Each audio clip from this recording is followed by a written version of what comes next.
Bonjour, aujourd'hui on va parler de Matt Fastoche. C'est un youtubeur spécialisé en maths qui fait des corrections d'exercices et des cours condensés en vidéo. Il s'est notamment illustré dans cette magnifique vidéo qui traite de la place des femmes en mathématiques. C'est Hugo Duminil copain, c'est un gauchiste carabiné qui a des idées qui sont très ancrées dans la doxa féministe, etc. Est-ce qu'on choisit de se mettre dans la position de victime ou non?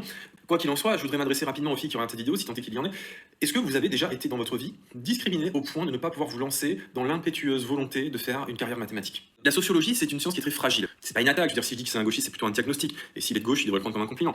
C'était des bourgeois, des nobles, de la haute aristocratie.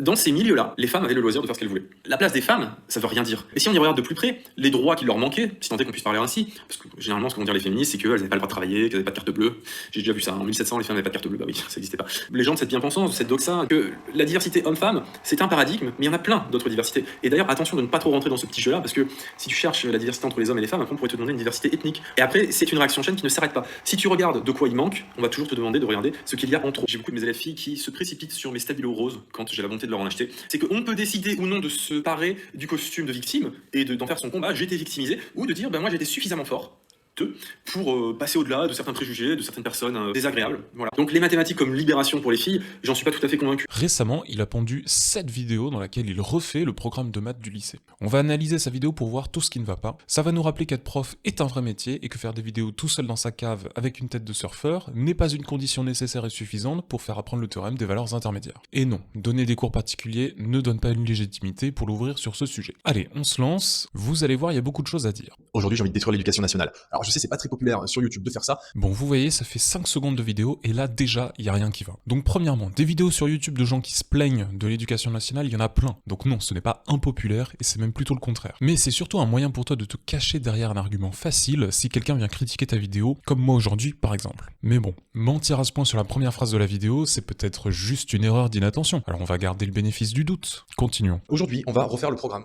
du lycée. Donc, c'est une esquisse. Ce que je voudrais, c'est que ce soit un travail collaboratif. Oui, on va être collaboratif. Je vais apporter ma pierre à l'édifice. Ne t'inquiète pas. Ne t'inquiète pas, ça va bien se passer. Aujourd'hui, on est dans un paradigme où les apprenants, les élèves, apprennent des formules sans contexte et font des exercices où ils recrachent des formules. Je trouve que c'est catastrophique. Et aujourd'hui, à l'ère de l'IA, ça n'a plus aucun sens. Parce que l'IA fera ça beaucoup plus rapidement que les élèves. Mais dans ce cas, avec ton argument, il faut arrêter les maths tout court. Parce que là, actuellement, les LLM sont bien plus forts en maths que la quasi-totalité des mathématiciens. Donc, à nouveau, ton argument est pas terrible. Le propos de mon livre, que j'écris pour l'instant sur le programme de première, Ouais, on va en parler de son livre. Retenez bien ça, on va se marrer.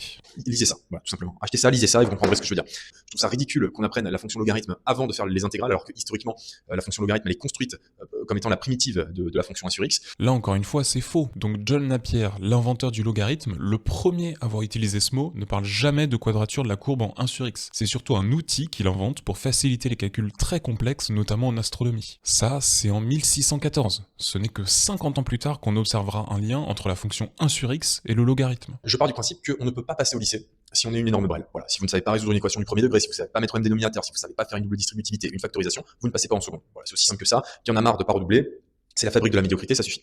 Ouais, donc ça c'est la pire idée du monde. Ça va créer des classes surchargées, un coût énorme pour l'État et un résultat très faible. Vous avez énormément d'études sérieuses sur le sujet qui montrent que l'effet est inexistant, donc vous allez dépenser de l'argent pour rien. Mais ça, Paul, il s'en fout parce que la sociologie est une science très fragile selon lui. La sociologie, c'est une science qui est très fragile. Je me suis pris des notes, je vais pas faire semblant, j'ai pris des notes, je viens de le faire, donc Allez, on applaudit Paul qui a pris des notes. Attention, il a écrit 5 trucs sur un bout de papier, ça y est là, il a bossé autant qu'il pouvait, maintenant il faut prendre une pause. Bon allez tiens, on t'offre une médaille et on te met une petite couronne, voilà, j'espère que t'es content.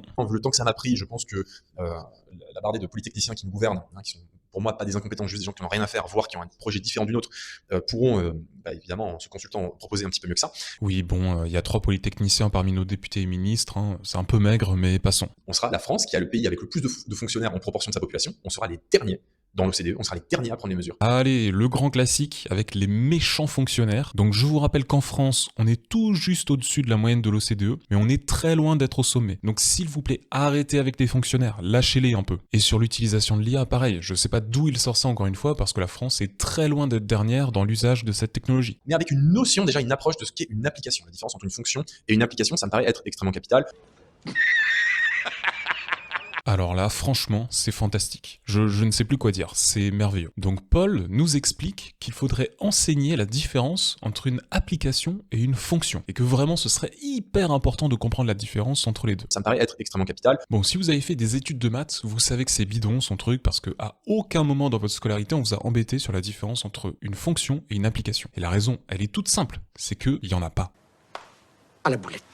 Bah oui, une fonction et une application, c'est la même chose. Il suffit juste de faire une recherche Wikipédia, hein. Vraiment ça prend 5 minutes chrono. On peut lire sur la page application mathématique que le terme est concurrencé par celui de fonction. Un peu plus bas dans le paragraphe définition, on peut lire la définition usuelle en mathématiques d'une fonction, donc on parle même plus d'application, et la ligne juste après, une application ou fonction, donc c'est bien sous-entendu, c'est le même objet. On peut même aller sur le Wikipédia anglais, donc une application en anglais c'est map, et la première phrase nous dit une application est une fonction au sens large. Un peu plus bas, on peut lire dans de nombreuses branches des mathématiques, le terme application est utilisé pour parler de fonction. Donc voilà, même dans le monde anglophone, application et fonction sont synonymes. Et si vous êtes toujours pas convaincu, je vous lis ce que me dit ChatGPT. En mathématiques modernes, fonction et application sont très souvent utilisés comme synonymes. Donc Paul, arrête de te ridiculiser en voulant te la jouer bourbakiste hyper rigoureux, car tu es tout sauf ça. Ça me paraît être extrêmement capital. Allez, on passe au cœur du sujet, le programme de maths au lycée de Paul. J'imagine que ça va être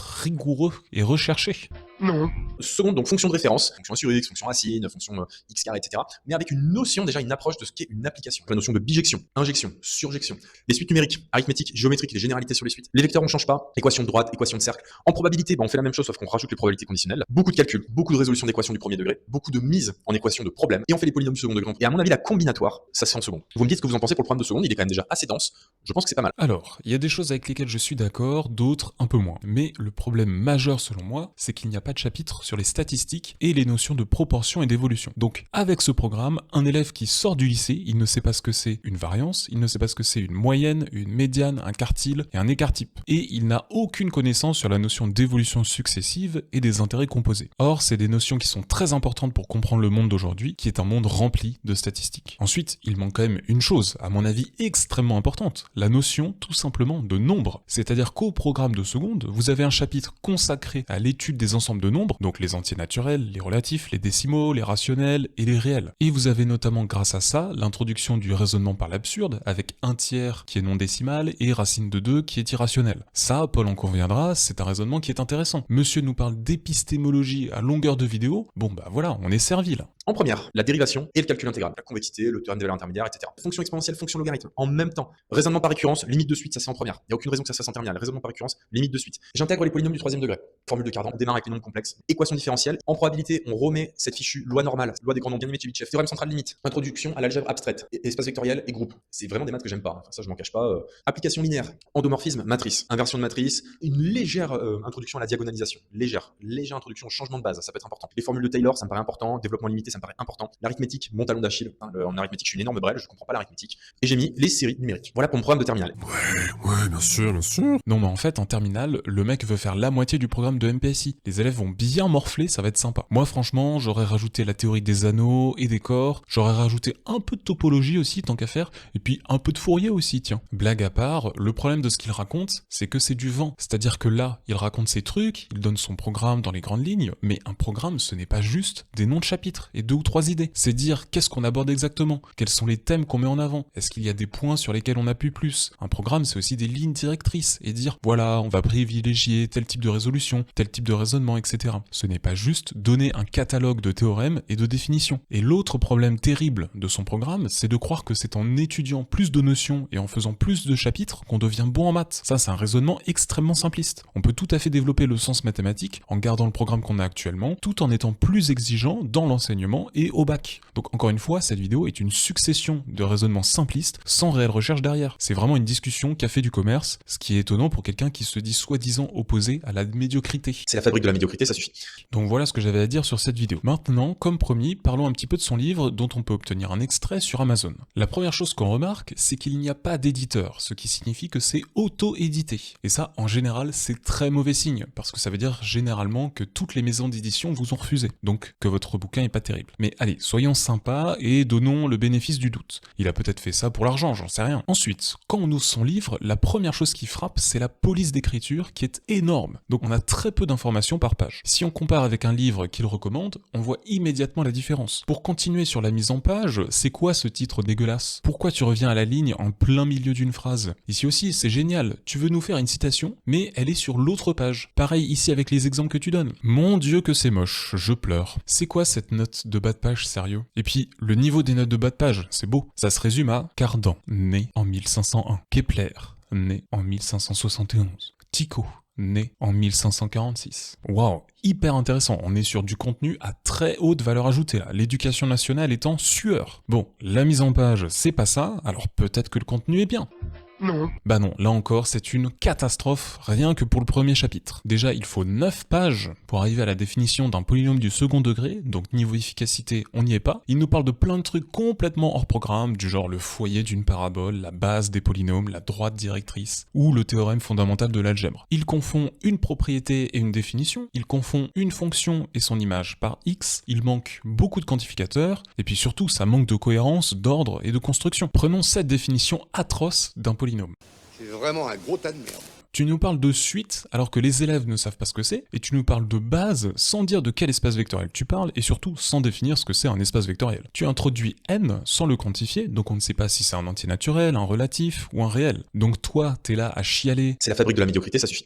Parce que soi-disant les programmes n'auraient pas de sens, et que c'est à se demander si les profs savent de quoi ils parlent. Vraisemblablement, il y a beaucoup d'enseignants qui ne savent pas de quoi ils parlent. Mais va balayer devant ta porte en fait. Mais c'est pas ça le pire. Le pire, c'est que tu nous fais croire à longueur de vidéo, ainsi que dans ton livre, que ce serait hyper important de comprendre l'histoire des idées mathématiques, et que ce serait capital pour devenir meilleur en maths. Mais ça, Paul, c'est une ineptie sans nom. Je vais faire un parallèle pour te montrer l'absurdité de ton raisonnement. Est-ce que tu crois que c'est en analysant l'histoire du tennis et en analysant des matchs que tu deviens bon au tennis? Évidemment que non. C'est en faisant du tennis que tu deviens bon. T'auras beau analyser 1000 matchs, si tu ne joues pas, tu resteras mauvais. Eh bien, en maths, c'est pareil. C'est exactement pareil. Je ne dis pas que c'est inutile, je ne dis pas que c'est inintéressant, l'histoire des maths. Mais pour être fort en maths, ça ne te sert à rien. Ton livre, c'est juste un manuel de pédantisme pour mathématiciens et rien de plus. Non mais vraiment, tu crois que les élèves de Louis le Grand et Henri IV sont forts en maths parce qu'ils connaissent l'histoire d'Apollonios de je sais pas quoi? Bah non, ils pratiquent les maths en fait, c'est tout. Donc arrête de nous raconter des bêtises, merci. Honnêtement, si je donne ton livre à un élève de première, je doute qu'il s'en sorte au bac. Parce qu'il va apprendre des notions hors programme et de l'histoire des maths, mais quand on lui demandera de faire un exercice, il sera incapable de le faire vu qu'il n'aura pas eu d'entraînement. Par contre, il connaîtra super bien la biographie d'Apollonios machin truc. Bon voilà, vous avez compris que son livre est pas terrible, mais si vous n'êtes pas convaincu, j'ai encore un dernier argument pour vous. Si on compare son livre avec un livre classique des éditions Ellipse, on a d'un côté un livre de 282 pages avec une police d'écriture 14, donc peu de contenu par page, une mise en page douteuse, un tiers du contenu qui est hors programme ou inutile, du contenu approximatif et mal organisé, tout ça pour la modique somme de 25,85 €. De l'autre côté, vous avez un livre de 384